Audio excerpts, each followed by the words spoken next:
ఈరోజు మనం చెప్పుకునే నవల ఇంటింటి కథ ఎపిసోడ్ 9. ఏమిటమ్మా, ఏదో కొంప మునిగినట్లు అలా చూస్తున్నారేమిటి అందరూ అంటూ తేలిగ్గా నవ్వటానికి ప్రయత్నించాడు ప్రసాద్. కాని ఆ నవ్వు అతని పెదాలనుంచి వచ్చింది, కాని గుండెల్లోంచి రాలేదని అందరికీ అర్థమయ్యింది. ఏమోరా నాయనా, తల్చుకుంటేనే నాకేదో గుండెల్లో గుబులుగా ఉంది. నా మనసు వప్పడం లేదు. ఆపైన నీ ఇష్టం, అనుభవించేది నీవు, నీ ఇష్టం, మీ నాన్న ఇష్టం అంది కాంతమ్మ. నేను మాత్రం ఏం చెప్పగలను? వాడన్నది ఒక విధంగా నిజం. డబ్బులేని బాధ అన్నింటికంటే గొప్పది. దాని ముందు అవిటి భార్యని భరించడం సులువేనేమో.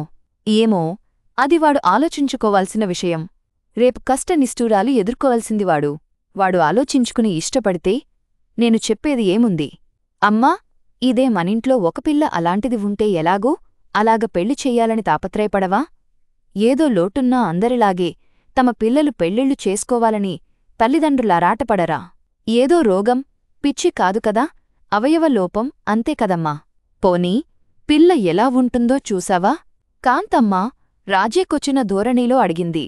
ఉంటుంది, ఓ మాదిరిగా చామంచాయగా, మొహం పరవాలేదు. నిజానికి ప్రసాద్ ఆమెని చూసింది పట్టుమని 2 నిమిషాల కంటే ఉండదు.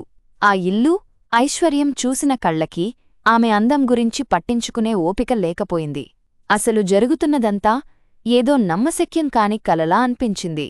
అతనూహించని విషయం అతి త్వరగా, అతని ప్రమేయం లేకుండా అంతా జరిగిపోయింది. ఇంటర్వ్యూకి వెళ్లిన అతన్ని నారాయణమూర్తిగారు ఎగాదిగా చూశారు. ఇంటి పేరు, కులగోత్రాలు, పుట్టుపూర్వోత్తరాలు అడుగుతుంటే ప్రసాద్ ఆశ్చర్యపడుతూనే చెప్పాడు. ఆ జవాబులు విని ఆయన సంతృప్తి పడ్డట్టు తల ఊపాడు. మిస్టర్ ప్రసాద్, మీరు బయట కాసేపు వెయిట్ చేయండి, మళ్ళీ పిలుస్తాను అన్నాడాయన. అంతమాత్రం మాటలే ఈ ఉద్యోగం తనకొచ్చినట్టు సంబరపడిపోయాడు ప్రసాద్. లేకపోతే ఎందుకు ఉండమంటాడు అని గాలిలో మేడలు కట్టాడు. మిగతా అందరినీ ఇంటర్వ్యూ పూర్తి చేశాక ఆయన మళ్లీ ప్రసాద్ను పిలిచి, మిస్టర్ ప్రసాద్, నాతో ఒక్క అరగంట ఇంటికి రాగలరా? మీతో పర్సనల్గా మాట్లాడాలి అన్నాడు. ఆయన మాటలకు తబ్బిబ్బు అయిపోయాడు. ఆయనన్నదానికి అర్థం బోధపడకపోయినా ఈ ఉద్యోగం తనకొచ్చినట్టే. అంత పెద్ద డబ్బు గలయన కాకపోతే తనతో ఎందుకు మాట్లాడుతాడు అనుకొన్నాడు. ఆయనతో పాటు ఆయన పెద్ద కారులో పాములా నేలమీద మెత్తగా పాకే కారులో ఆయన ఇంటికి వెళ్లడం, ఇంటికెళ్ళాక బంజారాహిల్స్లో ఆ బంగళాని, దాని వైభవాన్ని ఒక్కొక్క గది ఆయన చూపిస్తుంటే నోటమాట రానట్టు ఆశ్చర్యంగా చూశాడు. ఏ హిందీ సినిమా సెట్టింగుల్లోనో చూడడం తప్ప అంత ఖరీదైన, అంత అందమైన భవంతి, ఫర్నిచరు చూడలేదేమో. వింతగా, కుతూహలంగా తెల్లపోతూ చూశాడు. చూస్తున్నంతసేపు అదంతా ఆయన ఎందుకు చూపుతున్నాడో అన్న ఆలోచన రాలేదు.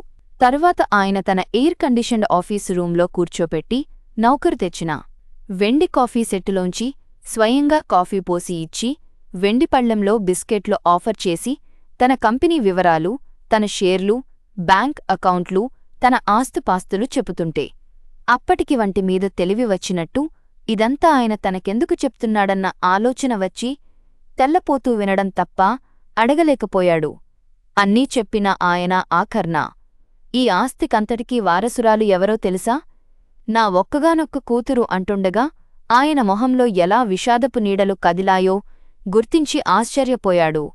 అన్నీ చెప్పిన ఆయన హఠాత్తుగా ప్రసాద్ చెయ్యి పట్టుకుని, రాబాబూ, మా అమ్మాయిని చూపిస్తాను అంటూ మేడమీదకు తీసుకెళ్లాడు. ఉత్కంఠతతో మేడమీదకు వెళ్లిన ప్రసాద్కి పెద్ద మంచం మీద పట్టుపరుపుల మధ్య సిల్కు తలగడల నానుకుని ఏదో పుస్తకం చదువుతున్న అమ్మాయిని చూపించాడాయన. పక్కన చక్రాల కుర్చీ ఉంది. మా అమ్మాయి లతా, ఇతను ప్రసాద్. మన ఆఫీసులో ఉద్యోగం కోసం వచ్చారు. మన ఇంటికి పిల్చాను మాట్లాడడానికి. ఆయన మాటలు అర్థమైనట్టుగా ఆ అమ్మాయి తల పంకించింది. హఠాత్తుగా ఆమె మొహంలో ఎరుపు రంగు తొంగి చూసింది. ప్రసాద్ వంక చూసి తలదించుకుంది. చూసావుగా, రా అంటూ ఆయన మళ్ళీ ప్రసాద్ని తీసుకుని కిందికి వచ్చాడు. చూసావా బాబూ, ఇంత ఆస్తికి వారసురాలు అయినా నా కూతురు ఏదీ అనుభవించలేకుండా చేశాడు ఆ దేవుడు. మంచంలోంచి కదలలేని అవిటిదాన్ని చేశాడు.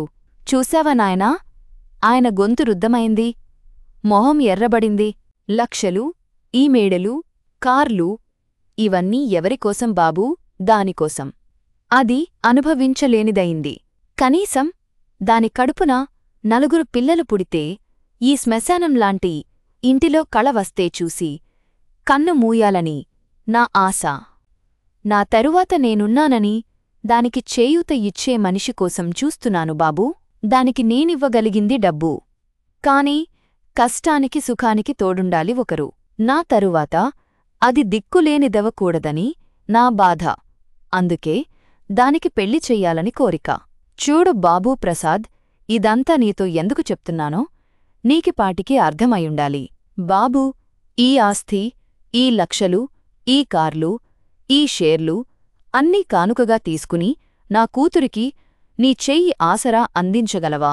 ఆయన అంత పెద్ద ధనవంతుడు, అంత ఆస్తి, అంతస్తు ఉన్నాయనా ఏమీ లేని బికారిలా ప్రసాద్ ముందు దోసిలి ఒగ్గి నిలబడ్డాడు.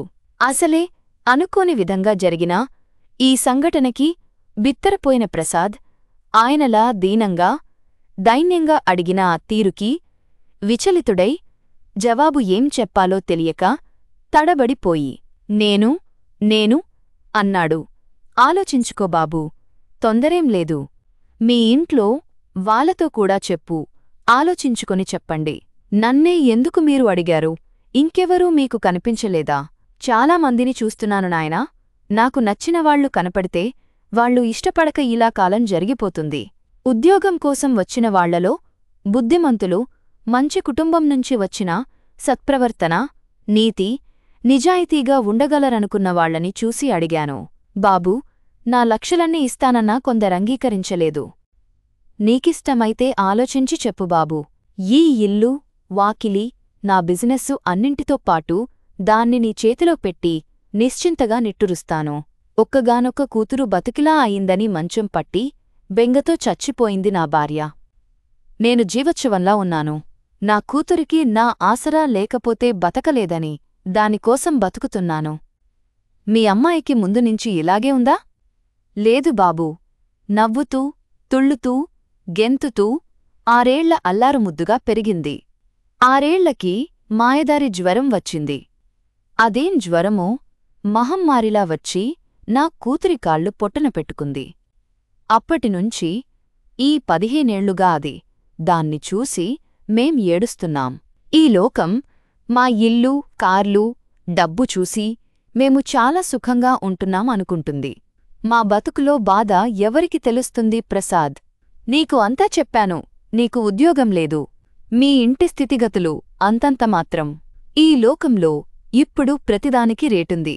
అలాగే నా కూతురు మెడలో పుస్తె కట్టడానికి రేటు పెట్టానని నీవు అనుకున్నా సరే, నేను నిన్ను నా కంపెనీకి మేనేజింగ్ డైరెక్టర్ని చేస్తానని, ఈ ఇల్లు, ఈ కార్లు, ఈ ఐశ్వర్యం అంతా ఇస్తానని ప్రలోభపెట్టినా, అవిటి పిల్లకి మొగుణ్ణి సంపాదించాలని నీవనుకున్నా సరే, ఎలా అనుకున్నా పరవాలేదు. ఉన్న సంగతి చెప్పాను.